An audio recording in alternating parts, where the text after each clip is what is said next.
सोनम के घर फूलमती नाम की एक नौकरानी काम करती थी।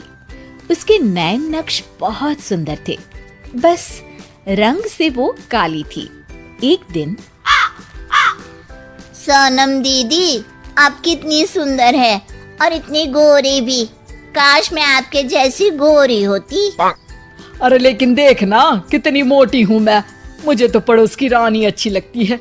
देखने में गोरी, नैन नक्श अच्छे और दुबली भी कितनी सुंदर लगती है। फूलमती के मन में सोनम की बात घर कर जाती है। वो सोचती है कि उसे नहीं पता था कि सोनम को भी अपने से शिकायत होगी। अरे फूलमती, ये क्या किया? सब्जी में इतना तेल।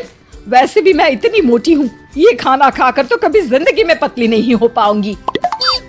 अरे दीदी, मैं तो आपकी जैसी होती तो कोई शिकायत ही ना थी। गोरी गोरी। अरे गोरी ही तो हूँ, खुद को तो देख। तेरे नैन नक्श, तेरा पतला शरीर। फूलमती, कोई भी खुश नहीं है इस दुनिया में अपने रंग रूप को लेकर। किसी का कुछ न कुछ छूटा ही हुआ है। हाँ दीदी, लेकिन काली तो काली ही होती है ना। अरे शायद तू नहीं समझेगी। काश मैं भी रानी की तरह होती। अच्छा चल, आज रानी खाने पर आ रही है तो कुछ अच्छा बना लेना। तभी वहां रानी आ जाती है। रानी दुबली पतली गोरे रंग की महिला होती है। दोनों सहेलियां बैठकर गप्पे मार रही होती है कि वहां फूलमती खाना लेकर आती है। अरे रानी दीदी, आप कितनी सुंदर है। काश मैं आप ही की तरह होती तो कितना अच्छा होता। शुक्रिया फूलमती, लेकिन तुम्हारे नैन नक्श तो बड़े ही तीखे हैं। हाँ दीदी, लेकिन हूँ तो काली ही ना।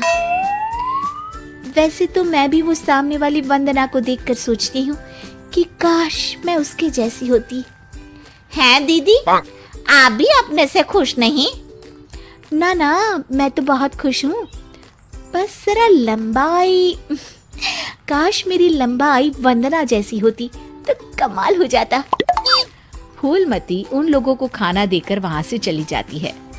वो सोचने लगती है, अरे ये क्या, मैं तो सोच रही थी कि सोनम दीदी सबसे सुंदर है, लेकिन लगता है सोनम दीदी कुछ नहीं। अब तो मुझे वंदना से मिलना पड़ेगा। देखो तो सही कि वो क्या चीज है। एक दिन मौका देखकर फूलमती वंदना के घर जाती है और उसके दरवाजे की बेल बजाती है। हाँ बोलो, क्या काम है? मैं ना एक काम वाली हूँ और घरों में काम करती हूँ। क्या आपको किसी नौकरानी की जरूरत है? हाँ हाँ, जरूरत तो है, लेकिन सिर्फ झाड़ू के लिए। वो क्या है कि पोछा मैं खुद लगाती हूँ, जिससे मेरी फिगर मेंटेन रहती है। दीदी, एक बात बोलूं, आप कितनी परफेक्ट है। मतलब आप में तो कोई कमी ही नहीं है। सुंदर शरीर, लंबी हाइट, गोरा रंग। काश ना दीदी मैं आपके जैसी होती। शुक्रिया, लेकिन मैं भी परफेक्ट नहीं हूँ। ओह, ये क्या दीदी, आप क्या बोल रही हैं? ऊपर वाले ने तो आप में कोई कमी रखी ही नहीं है। अरे तू उस दीपिका को जानती हो ना? कैसी बात कर रही हो दीदी? वो कहानी हर घर की हीरोइन ना? हाँ हाँ वही। उसकी त्वचा देखी है, कैसी दमकती चमकती, और कमर तो कितनी पतली है। हाय। पर दीदी, वो तो हीरोइन है, हीरोइन। वो तो पैदा ही ऐसी हुई होगी। हाँ वही तो, उसको तो भगवान ही ऐसा बनाया होगा, सुंदर, चमकता और दमकता। फूलमती सोचने लगती है, अरे ये क्या, आकांक्षाओं का कोई अंत ही नहीं है। कोई खुश नहीं है खुद से। हर किसी को किसी और जैसा दिखने की चाह है। अब तो किसी ना किसी तरह दीपिका से मिलने जाना होगा, लेकिन कैसे? फूलमती एक दिन दीपिका के घर जाती है, जहां उसका बॉडीगार्ड दरवाजा खोलता है। कौन हो तुम और यहाँ क्यों आई हो? मैं ना मैडम से मिलने आई हूँ, कोई बात करनी थी। अरे चलो चलो यहाँ से, ये कोई धर्मशाला नहीं है जो बात करने के लिए आ गई मैडम से। तभी वहां दीपिका आ जाती है। अरे भैया आने दो, फैन होगी मेरी।